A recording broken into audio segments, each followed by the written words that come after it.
मैंने बस ऐसी उस छोटी सी बच्ची को इंस्टाग्राम पे ढोलक पे गाते हुए देखा था, रागिनी को। तो मैंने उसको ढूंढा, फिर मैंने कहा अगर मैं इसको दुबई बुला के रिकॉर्ड करूंगा तो ये कहीं घबरा ना जाए, गा ना पाए, कॉन्शियस ना हो जाए। मैंने अपने विनोद भाई जो हमारे इंजीनियर हैं उनको रिक्वेस्ट करा कि आप बिहार जाइए और इसको रिकॉर्ड कीजिए। तो हमने ढोलक पे ही उसको रिकॉर्ड किया, उसको बताया भी नहीं कि हमने, अच्छा, वो मेरे लिए गा रही है। अरे अरे, मैंने कहा होने देते हैं, जब आ जाएगा तभी बताएंगे इसको। तो फाइनली लोगों ने वो पंजाबी रैप और भोजपुरी को बहुत अच्छा पसंद किया। ये पहली बार हुआ है ना? हाँ जी, पहली बार हुआ है। मैं कपिल शर्मा भाई के शो पे गया था आज से 11 साल पहले। तो वहाँ एक भोजपुरी फैन ने मुझे कहा था कि आप भोजपुरी गाना कब बनाएंगे। हमारे को हनी सर से रिक्वेस्ट है, वो इंग्लिश में गाना गाएं, हिंदी में गाएं, पंजाबी में गाएं, गुजराती में गाएं। तो बिहारी से क्या प्रॉब्लम है? आप बिहारी में गाना काहे नहीं गाते?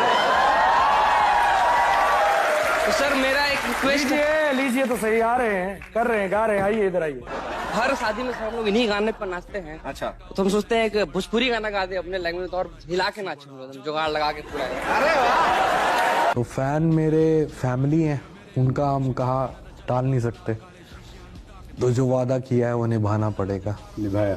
आपको पता है ये बच्ची रागिनी कितना वायरल हो? हाँ जी, बहुत फेमस हो रही है, बहुत फेमस हो रही है। उसका रिएक्शन क्या रहा आपसे? हम तो खूब देख रहे हैं उसे। मेरे से तो अभी तक मिली भी नहीं वो। क्या बात कर रहे हैं? नहीं, मैं मिला नहीं उससे। मैं डेफिनेटली उसको इस बार जब तक मैं इंडिया हूँ, मैं उसको एक बार ही डेफिनेटली बुला के मिलना चाहूँगा।